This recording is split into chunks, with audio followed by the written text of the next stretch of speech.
Eh, Creo que seguimos siendo atravesados por... Lo que quiero compartirles hoy está en base a los vínculos, ¿no? A las relaciones humanas. Creo que en este tiempo hemos sido atravesados por el hecho de la pandemia, ¿no? Creo que va a ser un punto de inflexión generacional que nos está mostrando primero lo frágiles que somos, ¿no? Y una de las cosas que más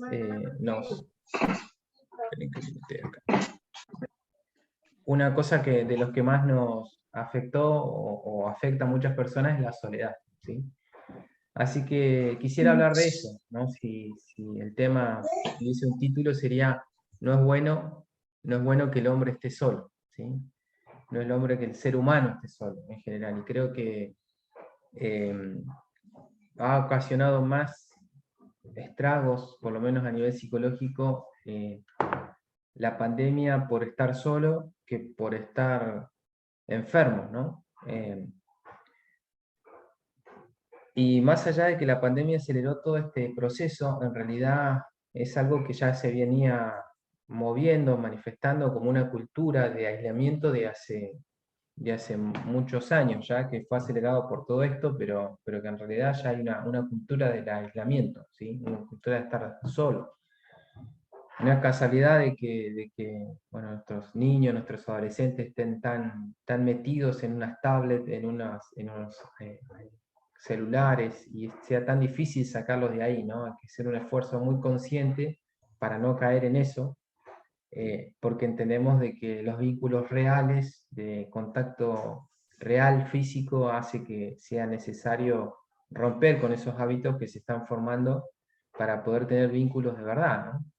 Y pienso que no es un pensamiento retrógrado. A mí me encanta la tecnología, como lo sabrán, me encantan todas esas cosas nuevas, pero también creo que no tenemos que perder nuestra dimensión humana. Y eso alguien lo pensó en realidad.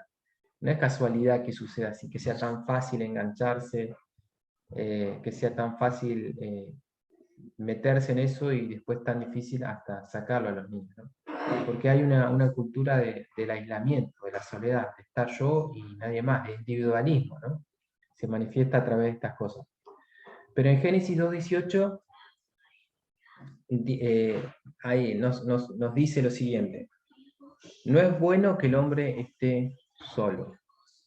Si uno lo lee en el contexto de- del Génesis, está hablando acerca del matrimonio, ¿no? De que Dios vio que Adán estaba solo y hizo una compañera para que pudieran compartir penas y alegrías, ¿no? Y lo raro de esto es que en todo el Génesis, cuando va hablando acerca de la creación, ¿no? Dice, Dios hizo la luz y Dios, que la luz era buena. Dios hizo los animales, las plantas, los animales, ¿no? Hay una progresión acerca de las cosas que Dios hizo hasta llegar al hombre, y siempre se va diciendo, y vio Dios que era bueno, ¿no? Todo lo que Dios hacía era bueno. Y cuando hizo al hombre, dice, y Dios que era muy bueno, ¿no? O sea, como que excedía, ¿no? El hecho de crear al ser humano, excedía todo el resto de la creación, ¿no? Porque estaba hecho a imagen y semejanza de Dios. Sin embargo, cuando empieza a hablar acerca de la soledad, termina diciendo, no es bueno que el hombre esté solo, ¿no? Es la primera vez que en ese capítulo, en esos capítulos dice, hay algo que no es bueno, ¿no? Venía todo creciendo, ¿no? Así como una orquesta, es bueno, es bueno, es bueno, bueno, bueno, es buenísimo. Y de repente una bajada. No es bueno. No es bueno que el hombre esté solo.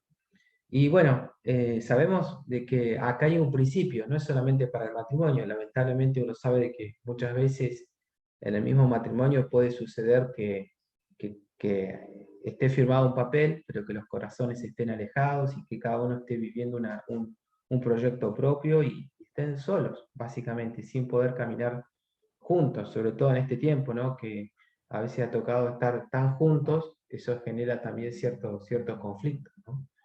Y se dan cuenta de que hasta ese momento tal vez se utilizaba la casa para un punto de referencia para salir al mundo, digamos, y cuando se está junto empiezan a surgir las diferencias, ¿no? Y pueden estar juntos, pero no estar unidos, ¿no? Que pueden estar amontonados, pero no significa que se esté en la misma, estar en la misma casa, pero no tener el mismo proyecto de vida. Así que el principio es, aún excede el matrimonio, ¿no? Podemos ver personas que tal vez no tengan un matrimonio, pero no están solos, ¿sí? No están solos. La plenitud, y siempre Vero también lo recalca, ¿no? En la reunión de sanidad interior, el reino de Dios es un reino de relaciones, ¿sí? Es un reino de relaciones. La plenitud del ser humano se vive a través de las relaciones y los vínculos que tengamos. Por eso no es bueno estar solo. Somos seres sociales, ¿sí? Fuimos creados para estar en contacto el uno con otro. Y cuando no lo estamos, cuando estamos aislados, nos enfermamos, perdemos la esperanza y caemos, se caen en depresiones, ¿no? Eclesiastés 4, 9 y 10 dice, mejor son dos que uno, porque tienen mejor paga de su trabajo. Porque si cayeren, el uno levantará al otro. Pero hay del solo, que cuando cayere, no habrá segundo que lo levante, ¿no? Uno siempre recibe aliento. Hay un experimento que se hizo hace tiempo, le hacían, yo leía ese experimento, ¿no? Acerca de la importancia que es el acompañamiento, que le hacían poner en un balde con hielo, agua y hielo, a una persona le decían poner los pies en ese balde, ¿no? Para ver cuánto aguantaba, ¿no? Entonces ponían los pies ahí a 0 grados, ¿no? Y las personas en promedio aguantaban 30 segundos.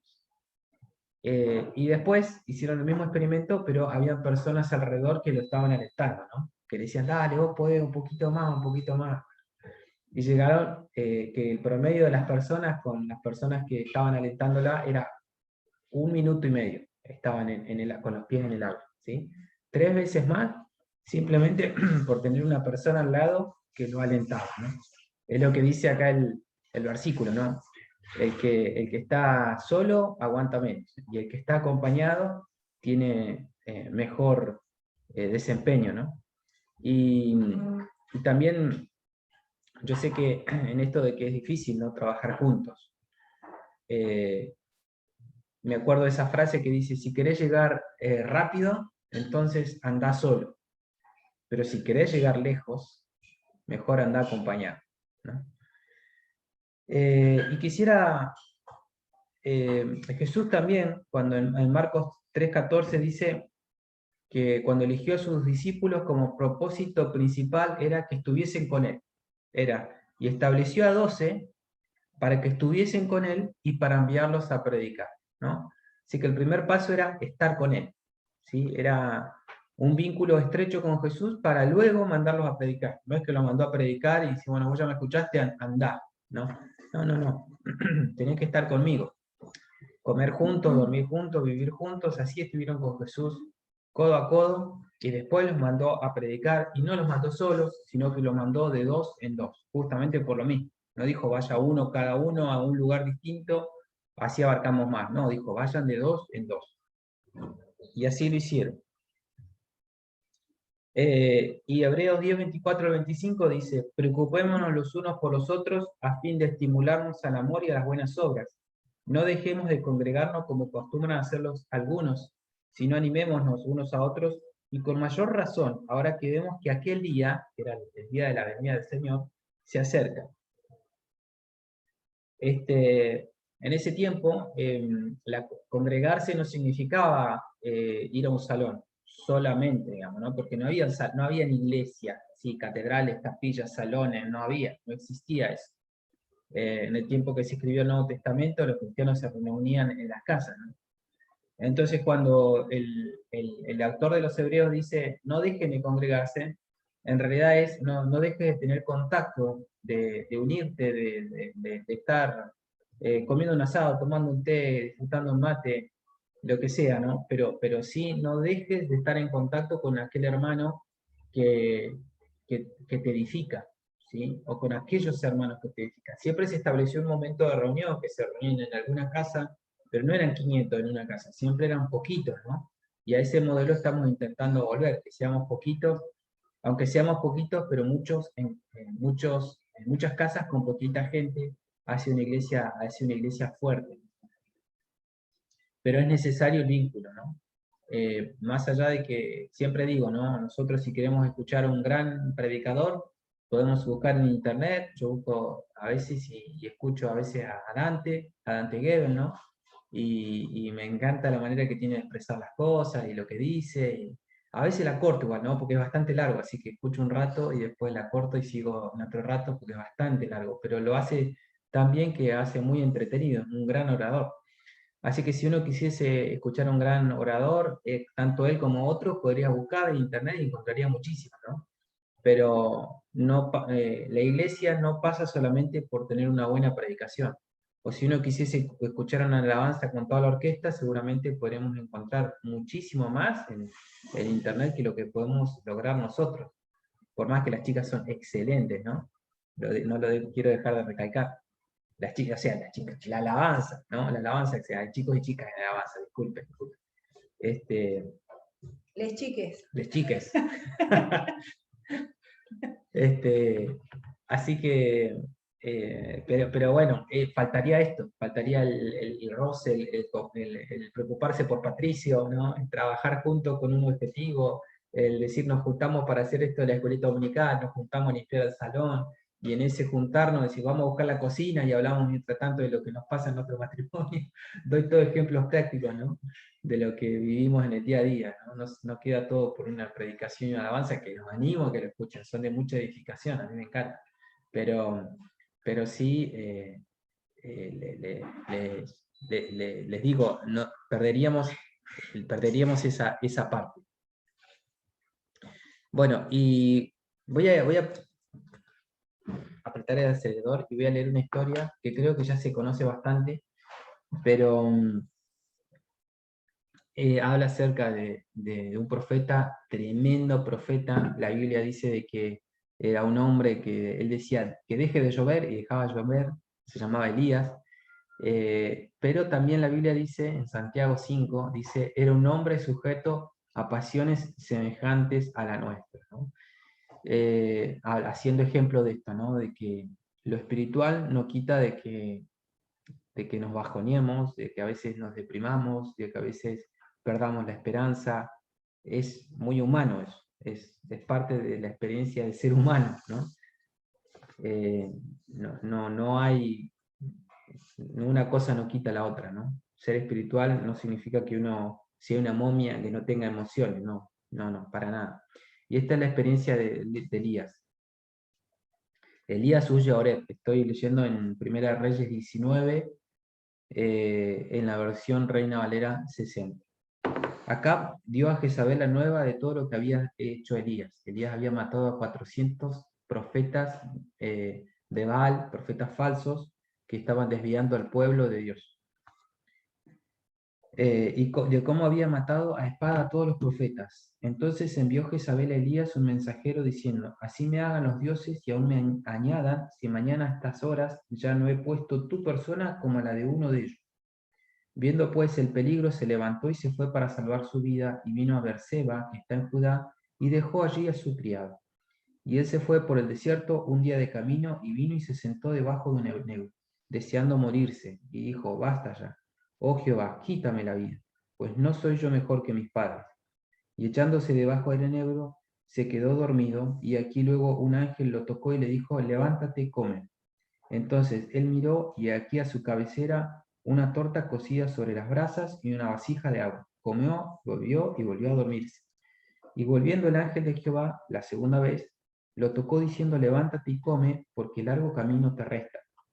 Se levantó pues, comió y bebió, y fortalecido con aquella comida, caminó 40 días y 40 noches hasta Horeb, el monte de Dios.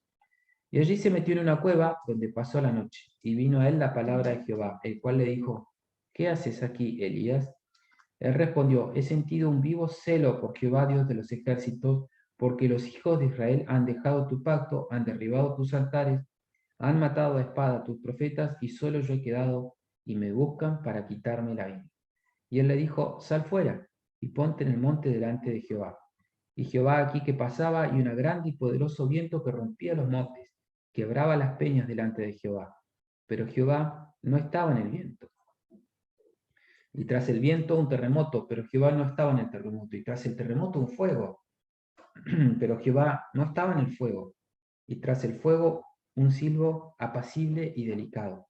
Y cuando lo oyó Elías, cubrió su rostro con su manto y salió. Y se puso a la puerta de la cueva. Y aquí vino a él una voz diciendo: ¿Qué haces aquí, Elías? Él respondió: He sentido un vivo celo por Dios, Jehová de los ejércitos, porque los hijos de Israel han dejado tu pacto, han derribado tus altares y han matado a espada a tus profetas, y solo yo he quedado y me buscan para quitarme la vida. Y le dijo Jehová: Ve, vuélvete por el camino por el desierto de Damasco, llegarás y ungirás a Hazael por rey de Siria, a Jehú hijo de Nimsi ungirás por rey sobre Israel, y a Eliseo hijo de Safat de Abel Mejola ungirás para que sea profeta en tu lugar. Y el que escapare de la espada de Hazael, Jehú lo matará, y el que escapare de la espada de Jehú, Eliseo lo matará. Y yo haré que queden en Israel 7000 cuyas rodillas no se doblaron ante Baal y cuyas bocas no le besaron. Esta es la historia de Elías, ¿no? Que muchas veces, también en la reunión de sanidad interior, ¿eh? No toser. Para aclarar la garganta. Aguante un minuto. Ahí está. En la reunión de sanidad interior se ha hecho mención, ¿no? De esta es la historia de Elías, justamente, aquel que estaba metido en la cueva. Esto sucedió y creo que esto, quiero rápidamente ir por varios aspectos de esta historia, ¿no? Primero, que él había tenido una gran victoria, ¿sí? O sea, él, una manifestación poderosa de Dios había hecho que él descienda fuego del cielo, consuma el sacrificio que él había preparado en el altar, y de esa manera todo el pueblo de Israel supo de que el Dios verdadero era Jehová y no Baal, ¿no? Entonces, ante el entusiasmo que había, un desborde de entusiasmo, dijo: atrapen a todos los profetas falsos y mátenlos. Y dice que en el arroyo de Cedrón degollaron a 400 personas. ¿Se imaginan matar a 400 personas? Aparte de lo emocionalmente movilizante que sea matar que sea uno solo, ellos mataron a 400 por buscar esa pureza en la de Dios, ¿no? En la búsqueda de Dios, ¿no? De un pueblo que estaba desviado. Así que luego de una gran victoria siempre y de un gran momento, puede ser a nivel emocional muy movilizante, puede haber un momento de bajón, ¿sí? Siempre tendemos a un equilibrio. Cuando estamos muy, muy, muy alto, puede ser de que nuestras emociones luego como que compensen ese estar tan arriba con una emoción negativa, ¿no? Entonces, él había tenido una gran victoria. Siempre Carlos Anacondia, un pastor que era evangelista y que se dedicaba a hacer campañas y que tenía una manifestación muy grande en cuanto a traer liberación de demonios, él siempre decía: yo me cuido más cuando la campaña fue muy buena. Cuando hubo muchísimo, muchísimo que el Señor se movió, en ese momento es donde yo estoy más atento, ¿no? Pues justamente entendía este proceso emocional donde uno está muy alto y luego puede estar muy, muy abajo. Eso es lo que le pasó a Elías. Había tenido una gran victoria. Y luego de una gran decepción también. Puede uno estar metiéndose en la cueva, intentando y buscando estar solo, aislarse, que nadie que llame, te contacte. La decepción vino porque él pensó de que este avivamiento iba a arrasar con todo, y no fue así. De hecho, lo único que logró fue que Jezabel fuese y lo amenazase de muerte a él mismo, ¿sí? Y él dice que le creyó al enemigo, le creyó a la voz del enemigo que le decía que iba a estar muerto, y ahí se deprimió. Luego de mucho cansancio, imagínense, de estar matando, como le digo, 400 personas, no era fácil, digamos. Me imagino que además de ser muy movilizante a nivel emocional, también era cansador. Y uno puede caer en estos estados luego de un cansancio extremo. Cansancio que puede ser por diversas razones, pero que en fin es cansancio, ¿sí? Puede ser por una enfermedad propia o de una persona cercana que te va agotando, puede ser por un vínculo conflictivo que te va cansando, puede ser por no tener trabajo que te vas agotando, y finalmente los recursos interiores se terminan desgastando y uno cae en ese estado. y en esa debilidad, ¿no? Y puede ser luego por estar debilitado también, ¿no? Una enfermedad muy prolongada puede desgastar a la mayoría de las personas, ¿no? Job 14, lo estuve leyendo esta semana y decía Job, dice, así como el agua puede romper la piedra, ¿sí? También la enfermedad puede desgastar a la persona. Eso es lo que decía Job, ¿no? De él mismo, porque él estaba enfermo, ¿no? Y en una gran aflicción emocional. Dice, así como, no, como el agua, ¿no? Una enfermedad prolongada puede terminar desgastando hasta el recurso anímico más profundo. Y bueno, ¿cuál fue la reacción entonces de Elías ante todo esto? Bueno, primero se quería morir, quería desaparecer, ¿sí? Quería decir, yo no soy mejor que nadie, ¿sí? Se infravaloraba. Él decía, yo no soy mejor que mis antepasados. Así que él quería desaparecer, ¿no? Y a veces uno por ahí tal vez no tenga el pensamiento de... Él fue muy claro, él dijo, quiero irme con vos, Señor. Yo ya no quiero estar en esta tierra sufriendo tanto. ¿Por qué no mejor me llevas y listo? Esa era la oración de Elías, ¿no? Y muchas veces nosotros tenemos la misma oración, decíamos, bueno, quiero desaparecer, ya está, yo esto ya no lo quiero soportar más. Señor, llévame o me quiero ir de este lugar. David en un momento de desesperación en los Salmos dice, ¿quién me diera alas como las aves para irme lejos y habitar en el desierto? ¿No? Eso es lo que decía en forma poética David, ¿no? Que también sufrió lo mismo. En algún momento tuvo ese bajón y quería borrarse de todo. Y él perdió la perspectiva, ¿sí? También, porque él decía, bueno, yo soy el único que queda que te honra, Señor. Todo el mundo hace la suya, a nadie le importa nada. Yo soy el único que está haciendo todo esto. ¿Para qué me esfuerzo? Si al final parece que no vale la pena. Si al final parece que todo mi siembra nunca va a tener una cosecha, nunca cae en tierra fértil. Todo lo que yo hago termina cayendo en un fracaso. O termina siendo tan prolongada la espera que uno termina cansándose. Y él perdió la perspectiva, ¿sí? Dijo, yo soy el único que quedó. No era verdad. Después Dios se lo aclaró, que habían 7.000 que no habían doblado sus rodillas a Baal, pero él se sentía el único, se sentía solo. Y si vos te sentís así, o en algún momento te sentiste así, bienvenido al club, porque esa es una experiencia que nos puede y nos pasa absolutamente a todos, a todos. Le pasó a Elías, que era un gigante espiritual, de una talla tan enorme, que dice que cuando Jesús se transfiguró delante de sus discípulos, hubieron solamente 2 personas que acudieron a esa cita divina, y uno era Elías, el otro era Moisés. Así que imagínense que estaba súper cerca, Elías y Moisés están súper cerca del Padre, o sea que una talla espiritual mayor que esa, no sé si podemos encontrar. Y sin embargo, él estaba en ese momento con una perspectiva incorrecta, diciendo, yo soy el único que ha quedado, Señor. No hay nadie más, no hay nadie que haga este trabajo, todos se borraron, yo soy el único que tiene que sobrellevar todo, que tiene que hacer, lleva esta carga, ¿no? Se cree equivocadamente entonces que el único que trabaja es uno. Y después también Elías se cansó de la gente, ¿no? De los traidores, de los que no entienden. ¿Cuántas veces nos pasa, ¿no? Que nos cansamos de la gente, o sea, de los que nos lastiman emocionalmente, de la gente que no cambia, ¿sí? Que vos decís, bueno, siempre lo mismo, 500.000 veces y siempre la misma... La ovejita esa que caía en el surco. Como la ovejita que mandaron, ¿sí? Que caía en el surco, ¿no? Que la sacaba, saltaba y volvía a caer en el surco. Y muchas veces uno cae en esto, estoy harto de mi familia, algunos adolescentes dicen, no estoy harto de mis papás, estoy harto de la esposa, del esposo, harto de que no nos entendamos, harto de hijos rebeldes, estoy harto de que mi familia o mis papás o mis abuelos tengan una enfermedad tan prolongada y yo tenga que estar ahí atendiéndolo, estoy cansado, ya estoy harto, ya no quiero más. También puede pasar con la iglesia, ¿no? Estoy cansado de los hermanos, son todos fariseos, son todos hipócritas, te dicen que van a estar, pero cuando llega el momento no hay nadie, fallutos, ¿no? Como se dice.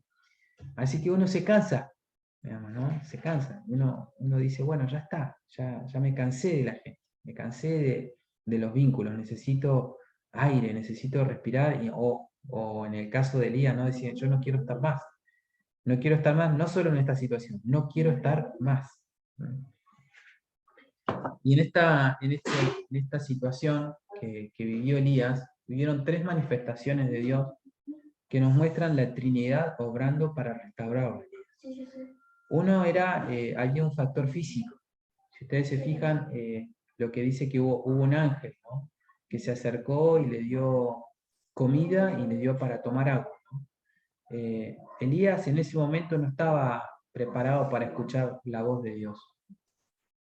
No estaba. Él necesitaba primero estabilizarse anímicamente, físicamente, necesitaba recuperar sus capacidades. Estuvo durmiendo 2 días seguidos, ¿sí?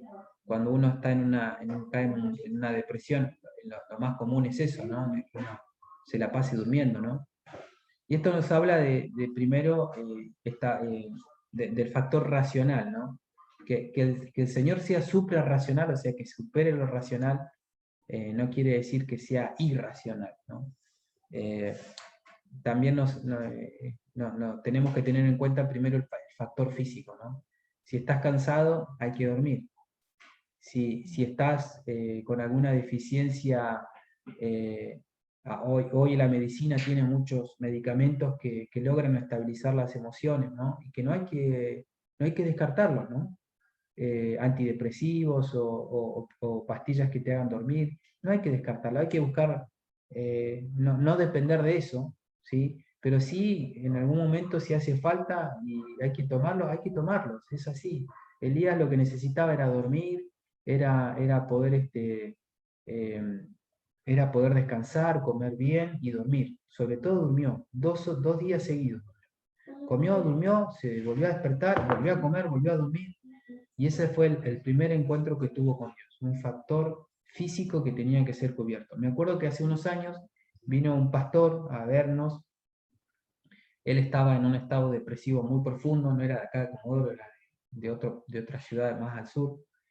Y yo le hablé de esto, ¿no? Digo, mirá, hermano, yo le digo, yo sé que somos cuerpo, alma y espíritu. Y vos lo que necesitas en primera instancia es estabilizar tu cuerpo. Porque él decía, yo oro, leo la Biblia, estoy en comunión con Dios, siento que está Dios conmigo, pero estoy depresivo. Entonces yo le decía, mirá, vos sabés que somos cuerpo, alma y espíritu. Primero, estabilizar el cuerpo. Anda a un psiquiatra que te medique, que te permita pensar de una mejor manera, porque de esa manera estás teniendo tus emociones tan arriba o tan abajo, más, en este caso, que no te permite pensar bien con una perspectiva correcta. Él tomó el consejo, fue y bueno, y salió de ese pozo depresivo. Después de unos meses me daba gracias y me mandó un mensaje diciendo, tenía razón, yo tantos años aprendí y entendía esto de que somos cuerpo, alma y espíritu, pero no me daba cuenta que eso significaba que tenemos que atender las señales que nos da nuestro cuerpo. Así que este es el primer paso, come y bebe, ¿sí? O sea, utilizar todos los recursos para que tu cuerpo se estabilice. Si a veces salir a correr hace bien, a mí me hace muy bien salir a correr, cambia el aire, cambia el ánimo. Tenés que tener en cuenta esa dimensión, no es solamente todo orar y leer, ¿no? Hay que tener en cuenta la dimensión física.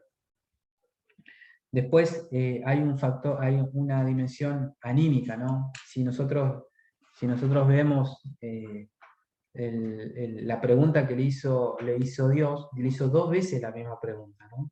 La primera vez, ¿qué haces aquí? ¿No? Una pregunta que apuntaba a lo racional. Y ahí vemos al aspecto, primero cuando vimos, yo les dije que la Trinidad estaba orando, ¿no? La primera parte fue el Padre, al Padre acompañando al Hijo y afectando a todo y tomando todo de lo que era la parte física de Elías, ¿no? Afectando ese aspecto del ser humano, ¿no? Y después, la primera pregunta es, ¿qué haces aquí? ¿No? Ya ahí, una vez que estaba estabilizado emocionalmente, que ya estaba descansado, fue el momento de hacer la pregunta, ¿no? Si la hacía antes, no iba a tener la misma respuesta. La tenía que hacer en ese momento cuando él estaba ya con todos los patos en fila, digamos, con toda su conciencia dispuesta para poder entender lo que Dios le estaba diciendo. Si Dios le preguntaba antes, él no iba a responder, no iba a saber qué responder. Así que el segundo paso, el segundo encuentro de la Trinidad con Dios fue con el Hijo, ¿sí? Que fue apuntando a un aspecto más racional. La pregunta es, ¿qué haces acá? ¿No? Y creo que cuando estamos en esas situaciones, el Señor nos pregunta, ¿y cómo llegaste a esto? ¿Qué estás haciendo acá? ¿Por qué estás solo? ¿Sí? ¿Por qué te quedaste solo? Y ahí podemos nosotros responder nuestras razones, ¿no? No, porque todos me fallaron, no porque soy el único que trabaja, no porque ya me cansé, no porque... Y uno le puede dar al Señor 1000 razones, ¿sí? Pero lo importante es que él tuvo que elaborar su propia respuesta. Y el Señor, si te pregunta hoy en el lugar donde estás parado, anímicamente, espiritualmente, si te pregunta, ¿qué haces ahí? ¿Sí? ¿Qué le responderías? ¿Qué haces ahí? ¿En qué posición estás parado hoy? ¿Sí? En la posición de autocompasión, del pobrecito, de yo soy el único. ¿Qué haces en ese lugar? Y finalmente, aunque le hace la misma pregunta, pero hay otro aspecto, cuando él estaba en la cueva, dice que vio una manifestación de terremoto, fuego, etcétera, pero llegó un silbo apacible, y eso nos habla del Espíritu Santo, ¿sí? Que le hizo exactamente la misma pregunta. ¿Qué haces aquí? Pero el silbo apacible ya no estaba apuntando a lo racional, estaba apuntando a sus emociones. Por eso hablaba de un silbo apacible, ¿no? Por eso todas las otras manifestaciones fueron descartadas y la que quedó como centro y Elías entendió de que Dios estaba ahí era la manifestación del silbo apacible, que era la obra del Espíritu Santo, que le hizo la misma pregunta, pero ya no apuntaba a su razonamiento, apuntaba a sus emociones. Por eso lo del silbo apacible, ¿no? Ese ruido que te deja en calma, tranquilo. ¿Sí? Yo me lo imagino como el ruido del mar, ¿no? El ruido de un arroyo corriendo, ¿no? Un silbo así, pasible, que te deja tranquilo, que hace que tus emociones se calmen, se cambien de un estado negativo a un estado positivo. Y bueno, y ahí vemos la Trinidad obrando en la vida de Elías, ¿sí? A través de ministrarlo en los tres aspectos, ¿no? En cuerpo, en alma y en espíritu. Y ahí, cuando las cosas se prolongan por mucho tiempo, ¿no? Sea la que sea, una enfermedad, falta de trabajo, vínculos que no se sanan, hijos rebeldes, esposos rebeldes, uno tiende a cansarse, ¿sí? Y hay fortalezas de desesperanza que tienen que ser derribadas. Se van armando fortalezas, ¿no? Esas maneras de encarar, decir, bueno, yo levanto acá una barrera y bueno, ya está, no me importa, yo sé que esto no me tiene que afectar más. Y se arman fortalezas de desesperanza. ¿Sí? A decir, no, esto no va a cambiar más. Me tengo que resignar a que esto va a seguir siendo así para toda la vida. Y se empiezan a formar esas fortalezas de desesperanza, ¿no?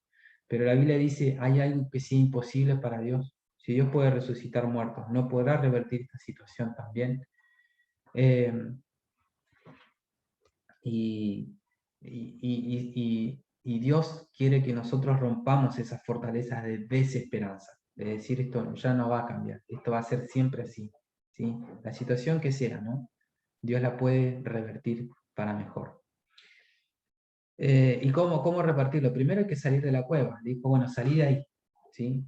Primero era salir de la cueva, ¿no? Y se salió, como decía Vero, ¿no? Se sale por el mismo lugar que se entra, pero al revés, ¿sí? Yo entro en la autocompasión, en mirarme solamente a mí. Bueno, yo salgo sabiendo, no mirándome solamente a mí, sino mirando primero al Señor, después al resto, teniendo la perspectiva correcta. No sos el único. Fíjense que Dios no le discutió las razones que daba Elías. Elías tenía razón en todo lo que decía, ¿sí? Excepto en la que era el único, eso no tenía razón. Pero el resto sí, el pueblo se había apartado, se habían ido tras los dioses, un montón de cosas que Elías tenía razón. O sea, eh, salir de la cueva no significa negar la realidad, decir, no, bueno, no, nunca pasa nada, son todos amorosos, esto no es así, ¿no? Es no mirar esa realidad como definitiva, ¿sí? Eh, la perspectiva es correcta, es que no son todos traidores, no sos el único, no son todos caretas, como dicen los más chicos, no es bueno. Y la perspectiva correcta finalmente es que no es bueno que estés solo. Esa es la perspectiva correcta. ¿Sí? A veces uno tiende a aislarse y estar solo en la cueva, que nadie me toque, que ya me lastimaron suficiente, pero la verdad es que no es bueno estar solo. Esa es la perspectiva correcta.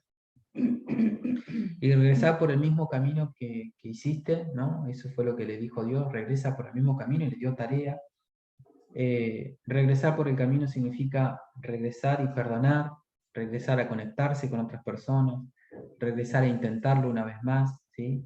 Que cuando todo lo otro se da, seguramente si estás en la cueva todavía y no tuviste la experiencia del silbo apacible, todo eso va a parecer imposible, ¿no? Pero cuando Dios le habló, él tuvo las fuerzas para volver y decir, bueno, voy a perdonar, voy a regresar por el mismo camino, a conectarme con otras personas, a conectarme tal vez no con las mismas personas, porque cuando vemos la tarea que le dio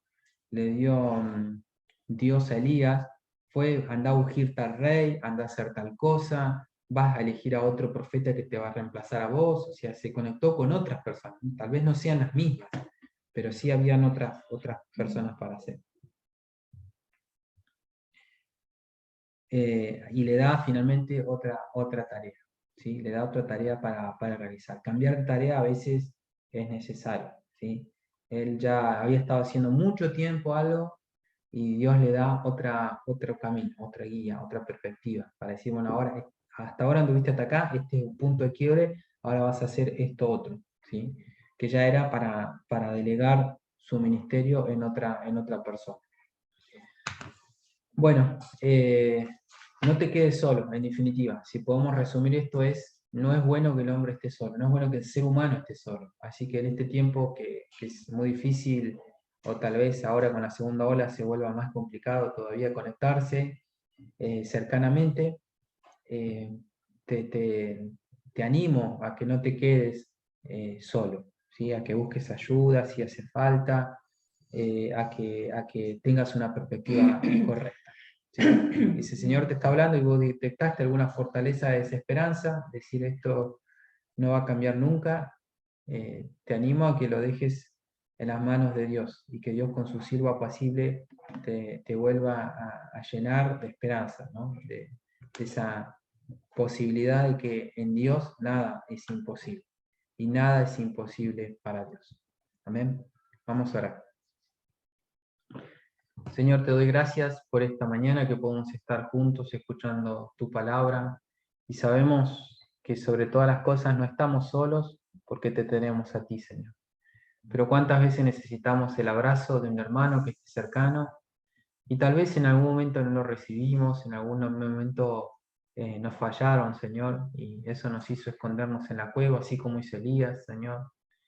Y queremos desechar todo pensamiento de que ser espiritual significa estar siempre bien, Señor, pero también desechar todo pensamiento de que ser espiritual es estar siempre mal, porque sabemos que eso no es verdad, Señor. Que la vida tiene altos y bajos y que de tu mano siempre podemos salir cuando estamos en los momentos bajos, Señor. Y te ruego que bendigas la vida de mis hermanos. Si hay fortaleza de desesperanza, por cansancios profundos de años de cosas que no cambian, Señor. Queremos de que pongas una nueva perspectiva, de que las cosas pueden cambiar, que pueden ser distintas, Señor. Que renueves nuestra esperanza, Señor, que ese silbo apacible de tu Espíritu Santo nos llene y nos dé una nueva perspectiva. No la perspectiva que teníamos hasta ahora desalentadora, sino la perspectiva que viene de los cielos, esa perspectiva eterna que nos permite seguir avanzando, Señor. Avanzando interiormente y avanzando hacia tu propósito en nuestra vida y en nuestro entorno, Señor. Queremos establecer vínculos sanos, Señor, vínculos que nos edifiquen, que nos animen, que nos lleven a ser más como tú, Señor, como Jesús, más como Jesús. Y bendigo a cada uno de mis hermanos, Señor. Quiero que los renueves, que los edifiques, que tu Espíritu Santo y ese silbo apacible de tu Espíritu Santo esté removiendo nuestras desesperanzas, Señor, y que podamos salir de la cueva, Señor, de esa cueva donde nos escondimos, donde pensamos que estamos protegidos, Señor, pero que estamos totalmente solos, Señor. pero sabemos que no estamos solos, porque vos llegás hasta el lugar más profundo y nos hablás y nos rescatás y nos tendés una mano, Señor. Te pido también que nosotros podamos ayudar a otros a salir de la cueva, Señor, a salir de esa soledad, Señor, en este tiempo que es complicado, Señor, tal vez, acercarse, Señor, que hay miedos, que hay temores, que la persona por un lado, Señor, necesitan ese contacto, pero por el otro lado está el miedo a la enfermedad, Señor, al contacto estrecho. Te ruego que podamos nosotros como iglesia ser las personas que llegamos con ese contacto, Señor, con ese aliento de tu Espíritu Santo, Señor. Te lo rogamos. Usanos a cada uno de nosotros, porque sabemos que cuando perdemos nuestra vida por ti y por tu evangelio, Señor, entonces es ahí en realidad cuando la ganamos. Bendigo la vida de mis hermanos y de la iglesia toda. En el nombre de Jesús. Amén.